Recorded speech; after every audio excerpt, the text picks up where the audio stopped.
Alright, ladies and gentlemen, Fab's in the house. And today we're going to do a quick comparison review between the Paramilitary 3 and the Paramilitary 4 from Spyderco. And we're going to analyze similarities and differences real quick because these are like super popular knives, like bestseller from Spyderco. They share some things in common, they have some differences. So let's see what they are.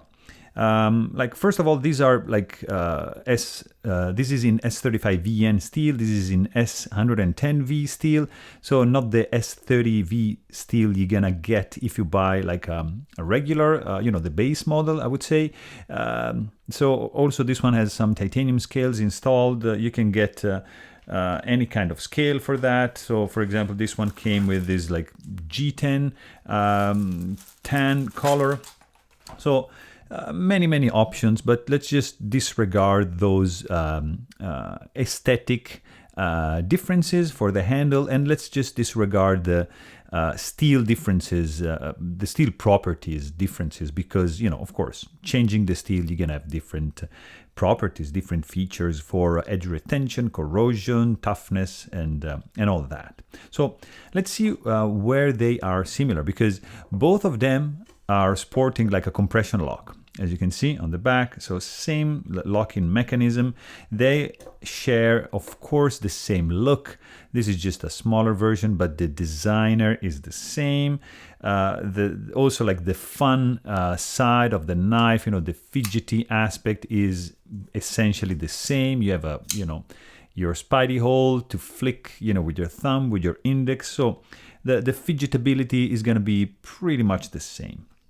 They both share like some collectible feature, because you have many sprint runs being produced for this guy, so you can pick your blade material, you can choose the handle color, so you can of course like pick the one that is right for you. And being like sprint run, they're gonna be more collectible with time. So there's also, they both share like a collectible side to it. As you can see, they both share like the same lanyard tube. It's quite big, you can use some pretty thick paracord through that, and this is basically the same lanyard tube. They also have the same T10 Torx bit for the pivot screw, T8 for the handle screw, and they also share the T6 for the clip screws. Price-wise, also they are pretty much on the same range, not very different if you consider just the base model. And as well, like the handle thickness is going to be exactly the same, as well as the blade stock thickness. Both are made in the US, and pretty much these are the similarities. Let's see where they differ, because I would say that there are some differences, like for example, PM2 being a little bit older than the PM3, I'm not sure, but might have like more sprint runs edition. So you might have a little bit more choices for this big guy over here. Of course, the most obvious difference is the size, and it's going to reflect in a difference in weight because of the materials employed are going to be more, so therefore the blade the weight is going to increase. Also, PM2 is older than the PM3. As you can see, actually one main difference, like right over, like from the presentation side, you can spot, it's that the PM2 is using like 2 screws and one standoff here and the stop pin right there and one lanyard tube right there, whereas the PM3 is using a shoulder pin and and one standoff here and one lanyard tube over here. So slightly different construction, and the stop pin, it's a little bit bigger, I would say, in the PM2. Of course, the blade, it's bigger, clearly, and but as you might not feel, because blade stock is the same, but the tip thickness, it's different. As you can see, the PM3 has a thicker tip, because of course the stock it's the same, thickness, the blade is shorter, so at the same height, it's gonna be thicker because it's like, you know, it's comparable to the thickness of the PM2 at this height at the end of the PM3. So that's another difference right there.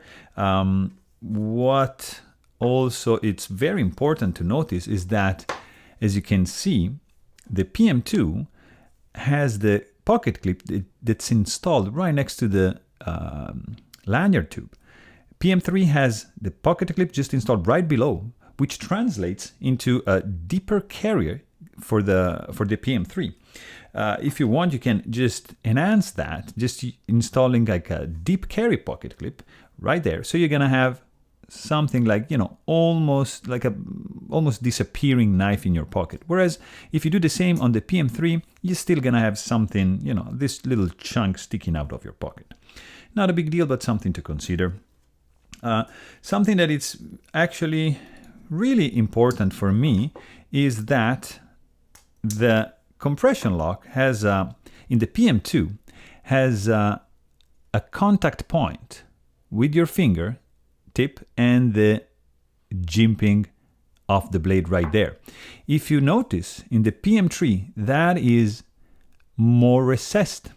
So basically, when you disengage the lock right here on the PM2, okay, your finger naturally wants to sit over here and pinch in this position to unlock the blade. And as you do the movement, your fingertip is gonna slide in between the scales and the flesh of your fingertip is gonna be in that position. So when the blade rotates and goes into the closed position, boom, it hits your finger, which prevents the blade from closing. So you're gonna have, you know, the blade bouncing off of your fingertip flesh. In the PM3, they recessed a little bit more. You see, it's further down deep.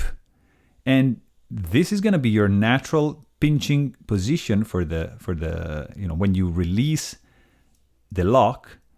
Therefore, look, right here, the blade is not gonna touch. There's a, I don't know, 1 millimeter, maybe 2, and I'm just jamming my fingertip into this groove to, you know, to secure like the grip in order to unlock the lock bar right here. So this will never touch your finger. So this is a slight improvement that I noticed and I truly appreciate for the PM3. So there you have it. This was a quick comparison review between the Spyderco PM2 and PM3. Hope you guys enjoyed the video. Thanks for watching and stay tuned.